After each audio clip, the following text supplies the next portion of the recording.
Hello guys, welcome back to my another new video. আশা করি সবাই ভালো আছেন। আবারও নতুন একটা ভিডিও নিয়ে আপনাদের মধ্যে হাজির হয়ে গেলাম। বরাবরের মতো আজকের ভিডিও অনেকটা ইম্পর্টেন্ট। আপনারা অনেক কিছু জানতে পারবেন, শিখতে পারবেন। বিগত কয়েকদিন আগে আমি একটা ভিডিও আপলোড করেছিলাম টেস্ট অ্যান্ড কম্পেয়ার। এই টেস্ট অ্যান্ড কম্পেয়ারে আমরা তিনটা থাম্বনেল একটা ভিডিওতে সেট করতে পারবো। সেই থাম্বনেল সেট করার পরে ইউটিউব এইটাকে অ্যানালাইজ করে তারপরে তিনটার মধ্যে সবচেয়ে বেস্ট এবং সবচেয়ে যেটা র্যাঙ্ক করবে সেটাই আমাদেরকে অটোমেটিকলি সেট করে দিবে আমাদের ভিডিওতে। সাজেস্ট করবে যে এই থাম্বনেলটাই আমাদের ওই ভিডিওর জন্য পারফেক্ট। তো এইভাবে প্রত্যেকটা ভিডিওতে যদি আমরা তিনটা করে থাম্বনেল সেট করি তাহলে ইউটিউব সাজেস্ট করবে যে এই থাম্বনেলটা আমাদের রাখার জন্য। না হলে বাকি যে দুইটা আছে সেটাও কিন্তু আমাদেরকে সাজেস্ট করবে কত পার্সেন্টে আছে, আমরা চাইলে সেটাও রাখতে পারবো। তবে হ্যাঁ, এখানে একটা কথা আছে, যেটা ইউটিউব সাজেস্ট করে দেবে সেটা অটোমেটিকলি কিন্তু সেট করে দিয়ে দেবে ইউটিউব। সেই জিনিসটা কিন্তু সময় লাগে। বিগত দিনে আমরা জানতাম যে 1-2 ঘন্টার মধ্যে সেটা হয়ে যায়, আসলে কিন্তু সেটা ভুল। অনেকটা সময়, মোটামুটি 6-7 দিন পরে কিন্তু সেই টেস্ট অ্যান্ড কম্পেয়ারের যে ফিচারটা তিনটা থাম্বনেলের, সেটা কিন্তু 6-7 দিন পরে কিন্তু আমাদের ফাইনাল রেজাল্ট দিয়ে থাকে। তো সেই বিষয়টা নিয়ে আমি বিগত কয়েকদিনের মধ্যে ভিডিও আপলোড করব ভেবেছিলাম, কিন্তু করা হয়নি। বিভিন্ন পারিপার্শ্বিক অন্যান্য টপিক নিয়ে আমি অলরেডি কয়েকটা ভিডিও আপলোড করে ফেলছি। তো আজকে আমি এই বিষয়টা নিয়ে আপনাদের সাথে আলোচনা করব এবং আমি দেখিয়ে দেব, আপনারা দেখবেন, বুঝবেন। আপনাদের হাতে যদি সময় থাকে অবশ্যই আপনারা তিনটা থাম্বনেল সেট করে আপনারা রেখে দেবেন। ওইখান থেকে সবচেয়ে বেস্ট যে থাম্বনেলটা হবে সেই থাম্বনেলটাই কিন্তু আমাদের ওই ভিডিওতে ইউটিউব সেট করে দিয়ে দেবে এবং অবশ্যই পার্সেন্টেজ আমাদের দেখিয়ে দেবে আমাদের কোন থাম্বনেলে কত পার্সেন্ট অডিয়েন্স দিচ্ছে। আমি আমার চ্যানেলের ওয়াইটি স্টুডিওতে গেলাম। ওয়াইটি স্টুডিওতে যাওয়ার পরে আমি যাব আমার কন্টেন্টে যাওয়ার পরে আমার যে ভিডিও আছে সেই ভিডিওতে আমি যাব। সেই ভিডিওতে যাওয়ার পরে আমি টাচ করব পেন টুলে টাচ করার পরে এইখানে আসবে এইভাবে টোটাল ডিটেলস চলে আসবে। আমি একটু নিচের দিকে যাব।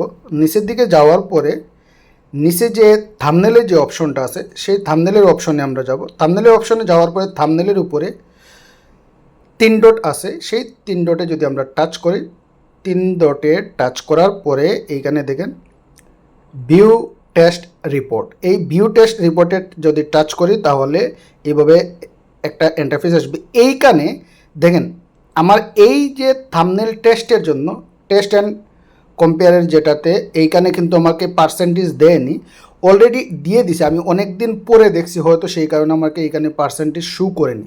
এইখানে আমার তিনটা থাম্বনেলের মধ্যে প্রথম যে থাম্বনেলটা যেটা সেট করে দিছে ইউটিউব, সেটাতে দেখেন এখানে নিচে আছে নাও ভিজিবল টু অল ভিউয়ার্স। এই থাম্বনেলটায় প্রত্যেকটা অডিয়েন্স আমাকে ভালো রেসপন্স দিচ্ছে, সেই কারণে আমার এই থাম্বনেলটা ইউটিউব সিলেক্ট করে অটোমেটিকলি সেট করে দিছে। আমি আমার অন্য একটা ভিডিও, এরপরে যে ভিডিওতে আমি 3টা থাম্বনেল সেট করছি, সেই থাম্বনেল কত পার্সেন্টেজ আছে সেটা আমি লেট না করে তাড়াতাড়ি দেখছি, যেই কারণে আমাকে ওইখানে পার্সেন্টেজ দেখিয়েছে, আমার যেটা ধারণা। তো আমি অন্য ভিডিও থেকে আপনাদের আমি দেখিয়ে দিচ্ছি, আশা করি আপনারা দেখলে জিনিসটা বুঝতে পারবেন। তো চলুন অন্য ভিডিওতে যাচ্ছি।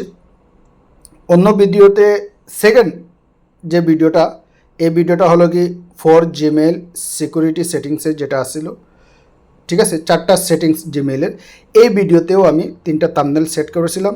সেই 3টা থাম্বনেলের টেস্ট অ্যান্ড কম্পেয়ার যেটা ছিল সেটা আমি আপনাদের দেখিয়ে দিচ্ছি। Same process. এই থাম্বনেলে যাওয়ার পরে আমি এই 3 ডটে টাচ করব। 3 ডটে টাচ করার পরে ভিউ টেস্ট রিপোর্টে টাচ করব। এটাতে টাচ করার পরে এই যে দেখেন এইখানে গ্রাফ দেখাচ্ছে। প্রথম থাম্বনেলে 40.9%, সেকেন্ড থাম্বনেলে 24.9%, থার্ড থাম্বনেলে 34.2%। তো এইটা অটোমেটিকলি যেহেতু হাই ছিল, সেই কারণে ইউটিউব নিজে থেকে ওইটা আমার চ্যানেলে সেট করে দিছে। তো সেম টু সেম আমরা যদি চেষ্টা করি তিনটা থাম্বনেল আমাদের ভিডিওতে সেট করার, তাহলে অবশ্যই 3টা থাম্বনেলের মধ্যে সবচেয়ে বেস্ট যেটা, সেটা ইউটিউব অবশ্যই সাজেস্ট করে সেট করে দিয়ে দেবে। কারণ এই কারণে আমরা যে থাম্বনেল নর্মালি দিব সেই থাম্বনেলটা কতটুকু র্যাঙ্ক আছে আমরা বলতে পারবো না, আমরা জানবো না। এইভাবে 3টা যদি আমরা একটু সময় নিয়ে দিতে পারি তাহলে অবশ্যই আমাদের সেই প্রত্যেকটা ভিডিওতে সবচেয়ে বেস্ট যে থাম্বনেলটা আছে সেই থাম্বনেলই কিন্তু ইউটিউব সাজেস্ট করে দেবে। আশা করি জিনিসটা আপনাদের বোঝাতে পেরেছি। অনেকেই বলতে পারেন যে ফয়সল ভাই কী বলতেছেন, অনেকের মুখে শুনেছি 3-4 ঘন্টার মধ্যেই রেজাল্ট পাওয়া যায়, আর আপনি বলতেছেন সপ্তাহ দিনের মতো লেগে যায়। আমি আপনাদের দেখিয়ে দিচ্ছি, আমি লাস্ট একটা ভিডিও আপলোড করেছি 8 সেটিংস নিয়ে চ্যানেল মনিটাইজেশনের। আপনারা জানেন, আপনারা দেখবেন, ওইটা চেক করে দেখবেন, তাহলে বুঝতে পারবেন। আমি ওইটার যে টেস্ট অ্যান্ড কম্পেয়ার থাম্বনেলের যে অ্যানালাইস আছে সেটার মধ্যে গিয়ে আপনাদের দেখিয়ে দিচ্ছি। দেখেন আমি এখন থাম্বনেলে যাচ্ছি, থাম্বনেলে যাওয়ার পরে 3 ডট আছে, সেই 3 ডটে আমি টাচ করব। 3 ডটে টাচ করার পরে এই যে ভিউ টেস্ট রিপোর্টে টাচ করব। ভিউ টেস্ট রিপোর্টে যাওয়ার পরে এই যে এখন দেখেন এখানে এখনও কিন্তু 6 দিন 15 আওয়ার্স, হ্যাঁ 6 দিন 15 ঘন্টা এখনও কিন্তু বাকি আছে এটার রিপোর্ট দিতে আমাকে। জিনিসটা বুঝেন। তারপরে এই যে এখানে দেখেন 3-3টা থাম্বনেল আছে, 3-3টা থাম্বনেল কোনটা বেস্ট হবে সেই থাম্বনেলটা সেট করে ইউটিউব অটোমেটিকলি আমাকে সাজেস্ট করে দিয়ে দেবে। ভিডিও ভালো লাগলে লাইক করবেন, কমেন্ট করে মূল্যবান মতামত জানাবেন। চ্যানেলে নতুন হলে সাবস্ক্রাইব করে পাশে থাকা bell button all option select করে রাখবেন, যাতে আমার নিত্য নতুন ভিডিও আপলোড দেওয়ার সাথে সাথে নোটিফিকেশন পেয়ে যান এবং আমার ভিডিও দেখতে পারেন। ভালো থাকবেন, সুস্থ থাকবেন, সবাই সবার জন্য দোয়া করবেন। আল্লাহ হাফিজ।